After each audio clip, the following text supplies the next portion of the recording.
Tuyến đường sắt đô thị Hà Nội Lào Cai Hải Phòng là một dự án đường sắt quốc gia, không phải là tuyến đường sắt đô thị thực sự, nối Lào Cai với ga Lạch huyện Hải Phòng thông qua Hà Nội. Dự án này sẽ được khởi công vào ngày 19 tháng 12 năm 2025 và phấn đấu hoàn thành vào năm 2030. Tuyến đường sắt này có tổng chiều dài khoảng 419 km, với tổng mức đầu tư hơn 203.200 tỷ đồng tương đương 8,37 tỷ đô la Mỹ. Về mục tiêu của dự án, nhằm đáp ứng nhu cầu vận tải trên hành lang kinh tế trọng điểm Lào Cai Hà Nội Hải Phòng, thúc đẩy giao thương hàng hóa giữa Việt Nam với Trung Quốc và các quốc gia khác. Tốc độ thiết kế của tuyến được phân chia theo từng đoạn, 160 km/h cho đoạn chính từ Lào Cai đến cảng Lạch huyện, 80 km/h cho đoạn từ Lào Cai đi các tuyến nhánh, và 120 km/h cho đoạn đi qua Hà Nội. Về nhà ga, tuyến sẽ có 18 nhà ga, bao gồm 15 ga hỗn hợp đón tàu khách và hàng, và 3 ga lập tàu Lào Cai, Yên Thường, và Nam Hải Phòng. Dự án được cấu thành từ 10 dự án thành phần, bao gồm 2 dự án xây dựng, 7 dự án giải phóng mặt bằng và 1 dự án di rời hạ tầng điện.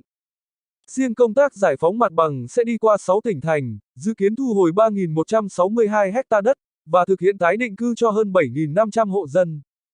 Chi phí cho hạng mục này ước tính gần 36.000 tỷ đồng. Dự án bao gồm 10 dự án thành phần, với 5 nhà ga đầu tiên được gọi là dự án thành phần 1 khởi công vào ngày 19 tháng 12 năm 2025, bao gồm các ga Lào Cai, Phú Thọ, Bắc Hồng, Lương Tài và Hải Dương Nam. Sau khi khởi công dự án thành phần 1 hạ tầng các ga, dự án thành phần 2 xây dựng công trình đường sắt dài 417 km, dự kiến sẽ bắt đầu vào cuối năm 2026, và đặt mục tiêu hoàn thành vào năm 2030. Khi đi vào hoạt động, tuyến đường sắt này được kỳ vọng sẽ đảm nhận năng lực vận tải khoảng 21 triệu tấn hàng hóa, và 14 triệu hành khách mỗi năm. Dự án sẽ đáp ứng nhu cầu vận tải trên hành lang kinh tế trọng điểm Lào Cai Hà Nội Hải Phòng, góp phần thúc đẩy mạnh mẽ giao thương, xuất nhập khẩu hàng hóa giữa Việt Nam với Trung Quốc và các quốc gia khác. Quý vị và các bạn nghĩ sao? Hãy để lại bình luận bên dưới. Còn đối với tôi, đó là một ý tưởng thiết thực với đời sống nhân dân, cũng như sự phát triển và vươn mình của đất nước. Đến nay, các bên đã cơ bản thống nhất hướng tuyến, vị trí ga với các địa phương, hoàn thành lập báo cáo nghiên cứu khả thi.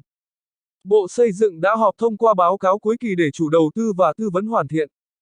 Ban quản lý dự án đường sắt đã cắm cọc giải phóng mặt bằng để bàn giao cho địa phương đối với các ga Lào Cai, Phú Thọ, Bắc Hồng, Lương Tài, Hải Dương Nam để khởi công ngày 19 tháng 12, đáp ứng kế hoạch theo chỉ đạo của Thủ tướng.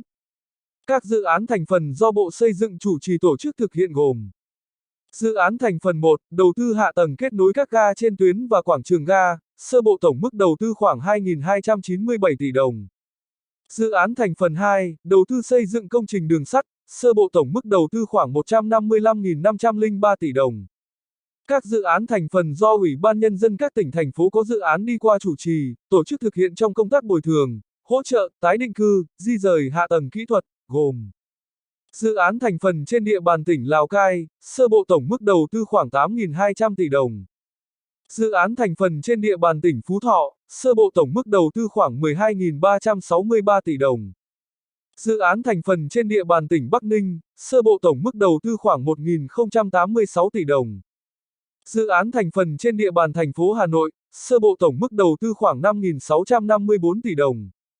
Dự án thành phần trên địa bàn tỉnh Hưng Yên, sơ bộ tổng mức đầu tư khoảng 2.323 tỷ đồng. Dự án thành phần trên địa bàn thành phố Hải Phòng, sơ bộ tổng mức đầu tư khoảng 11.218 tỷ đồng. Các tiểu dự án do Tập đoàn Điện lực Việt Nam chủ trì tổ chức thực hiện đối với công tác di rời công trình điện có điện áp từ 110 kV trở lên, sơ bộ tổng mức đầu tư khoảng 4.587 tỷ đồng. Bộ Xây dựng giao Ban Quản lý Dự án Đường sắt thực hiện chức năng, nhiệm vụ chủ đầu tư dự án thành phần 1 và 2 theo đúng quy định của pháp luật, chịu trách nhiệm toàn diện trước Bộ trưởng Bộ Xây dựng và pháp luật về tiến độ, chất lượng dự án thành phần được giao. Đơn vị này có trách nhiệm phối hợp với Ủy ban Nhân dân các cấp và các đơn vị, tổ chức thực hiện nhiệm vụ bồi thường, hỗ trợ, tái định cư, di rời hạ tầng kỹ thuật như điện, nước, viễn thông, vân vân trong quá trình tổ chức thực hiện dự án đầu tư xây dựng tuyến đường sắt Lào Cai Hà Nội Hải Phòng.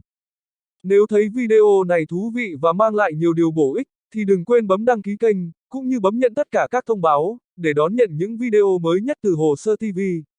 Xin chào và hẹn gặp lại.